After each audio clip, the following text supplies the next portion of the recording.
In this video, now we are going to calculate the number of RBC present in the square of Neubauer chambers. Before we started calculate the RBC in a square, we must know the dilution factor of the RBC and its calculation. Then how we calculate the dilution factor of RBC, which is 200. Here we can see the RBC pipette. The marking of the RBC pipette is 0.5, 1 and 101. How to identify the RBC pipette and WBC pipette? In RBC pipette, the measure identification is presence of red bit and marking is 101 in RBC pipette. In WBC pipette, white bit present and the marking is 11. तो हम लोगों ने देखा कि RBC और WBC जो pipette है उसको कैसे पहचानेंगे। वो हमारे सामने आ जाए तो हम लोग कैसे आइडेंटिफाई कर लेंगे ये नहीं ये आरबीसी पीपेट है, ये डब्ल्यूबीसी पीपेट है। तो अब हम लोग देखेंगे जो डाइल्यूशन फैक्टर आरबीसी का 200 आया, कैसे आया। तो उसके लिए सबसे पहले हम लोग आरबीसी पीपेट लेंगे और 0.5 मार्किंग तक क्या करेंगे, ब्लड को फिल कर देंगे। अब ब्लड फिल हो गया 0.5 मार्किंग तक। अब इसको ब्लड को डाइल्यूट करने के लिए क्या करेंगे, आरबीसी डाइल्यूटिंग फ्लूइड, जिसको हम लोग हेम्स फ्लूइड कहते हैं, तो हम लोग प्रीवियस वीडियो में देखा था। तो उसको हम लोग कितने मार्किंग तक भर लेंगे, 101 मार्किंग तक भर लेंगे। इससे क्या हो गया कि जो ब्लड है वो डाइल्यूट हो गया। अब इसमें ध्यान देने वाली बात यह है कि जो 1 मार्किंग तक है स्टेम पार्ट इसका, उसको हम लोग कैलकुलेशन में नहीं लेते हैं। मतलब कि इसको हम लोग काउंट नहीं करते, इतने पार्ट तक काउंट नहीं करते हैं, जितना भी फ्लूइड इतने पार्ट में। तो हम लोग ने क्या पहले किया था, 101 मार्किंग तक हम लोग ने डाइल्यूटिंग फ्लूइड भरा था, उसमें 0.5 तक क्या था, डाइल्यूटेड ब्लड था। तो अब हम लोग क्या देखेंगे, अब इसको हम लोग को 1 मार्किंग तक नहीं लेना है, स्टेम पार्ट वाला नहीं लेना है डाइल्यूटेड फ्लूइड, तो उसको हम लोग 101 में 1 को माइनस कर देंगे तो 100 आ जाएगा। अब इस 100 में 100 डाइल्यूटेड ब्लड में, वॉल्यूम ऑफ ब्लड में कितना वॉल्यूम ऑफ ब्लड है, 0.5 वॉल्यूम ऑफ ब्लड है। तो अब हम लोग देखेंगे कि एक वॉल्यूम ऑफ ब्लड कितने वॉल्यूम ऑफ डाइल्यूटेड ब्लड में रहेगा, तो 200 में रहेगा। जैसे कि 0.5 में 100 था तो 1 में कितना हो जाएगा, 200, दुगना। तो इस तरह से हम लोग देख लिए कि इसका जो डाइल्यूशन फैक्टर है आरबीसी का 200 कैसे आ गया। अब हम लोग आरबीसी को काउंट करेंगे। अब इस तरह डाइल्यूशन फैक्टर है, काउंट कैसे करेंगे, आरबीसी काउंट कैसे करेंगे, जब हम लोग इसको हम लोग स्क्वायर में काउंट कर लेंगे आरबीसी को, तो इसी डाइल्यूशन फैक्टर से मल्टीप्लाई कर लेंगे। तो सबसे पहले हम लोग आरबीसी को काउंट करते हैं। तो इस तरह हम लोग देखते हैं कि ये है आपका एक मॉडल है जिसमें हम लोग देख रहे हैं स्क्वायर। जब हम लोग न्यूबार चैम्बर्स को माइक्रोस्कोप के अंदर लगाएंगे तो हम लोग को स्क्वायर्स दिखेंगे, ठीक है। तो सब जो कॉर्नर में 4 स्क्वायर हैं, जो कॉर्नर में आपको 4 स्क्वायर दिख रहे हैं, इसमें क्या काउंट होता है, इसमें काउंट होता है डब्ल्यूबीसी काउंट होगा। और जो सेंटर में एक बड़ा वाला स्क्वायर है, इसमें क्या काउंट होगा, आरबीसी काउंट होगा और प्लेटलेट काउंट होगा।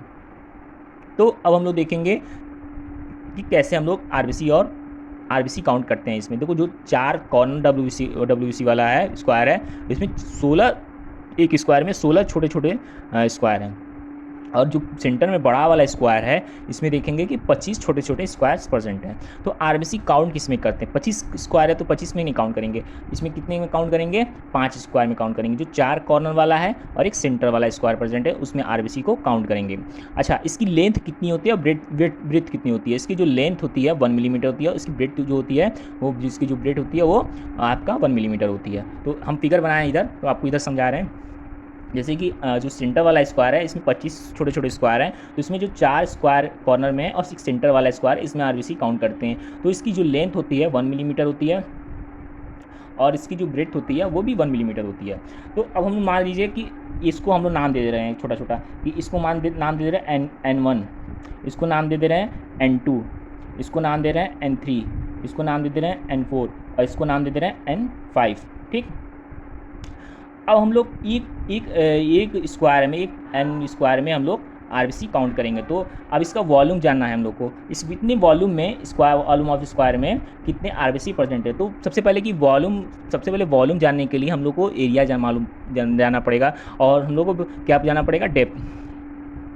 तो अब हम लोग एरिया निकालते हैं। इसका एरिया कैसे आएगा, अगर इसकी लेंथ पूरे की लेंथ 1 मिलीमीटर है, तो इसमें 5 स्क्वायर है, 5 छोटे छोटे स्क्वायर हैं, तो एक स्क्वायर की लेंथ कितनी हो जाएगी, एक स्क्वायर की लेंथ कितनी हो जाएगी, एक जो छोटा स्क्वायर है इसकी लेंथ कितनी हो जाएगी 1/5 मिलीमीटर हो जाएगी, सिंपल सी बात है।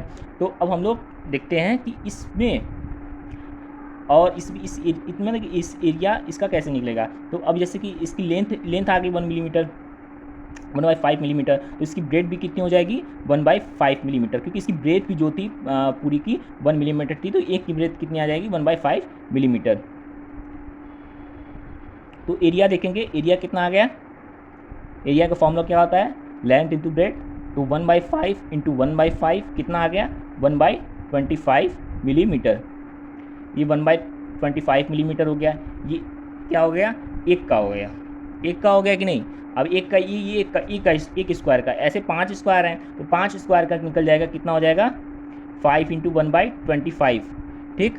तो कितना आ जाएगा, ये आ जाएगा 1/5 मिलीमीटर स्क्वायर, ठीक है। तो ये आ गया एरिया आपका। अब हम लोग वॉल्यूम निकालेंगे।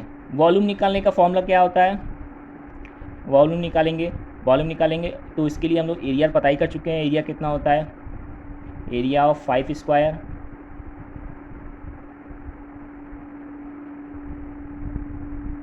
ठीक, एरिया ऑफ 1 स्क्वायर ये था, ठीक। अब वॉल्यूम निकालेंगे, एरिया इंटू डेप्थ।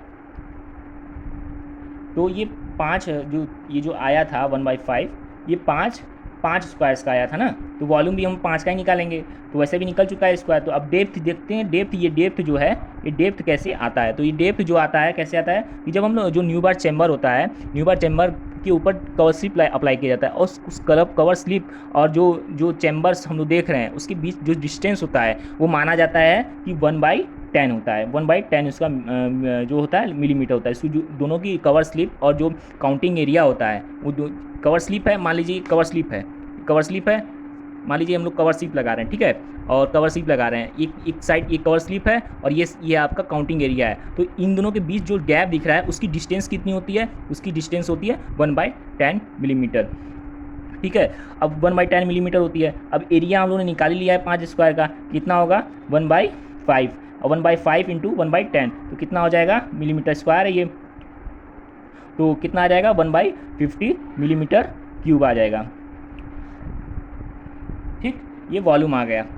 अब हम लोग देखेंगे कि 1/50 मिलीमीटर क्यूब में n number of cell present है, मतलब कि इसमें हम लोग जब माइक्रोस्कोप में लगा देखेंगे तो ये 5 स्क्वायर में कितने नंबर ऑफ सेल प्रेजेंट है, 1/50 में कितने percent number of cell present है, n number of cell present है। n क्या है, n equal to n1 plus n1 plus n2 plus n3 plus n4 plus n5।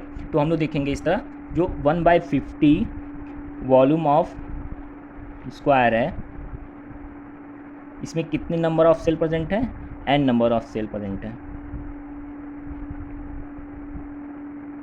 ठीक।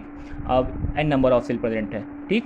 अब तो 1 millimetre cube of volume of square में कितने number of cell present रहेंगे, 50 n नंबर ऑफ सेल, ठीक। ये समझ में आ गया। 1/50 मिलीमीटर क्यूब में अगर n number of cell present है तो 1 मिलीमीटर क्यूब में कितने प्रेजेंट होंगे cell, 50 number of cell present रहेंगे।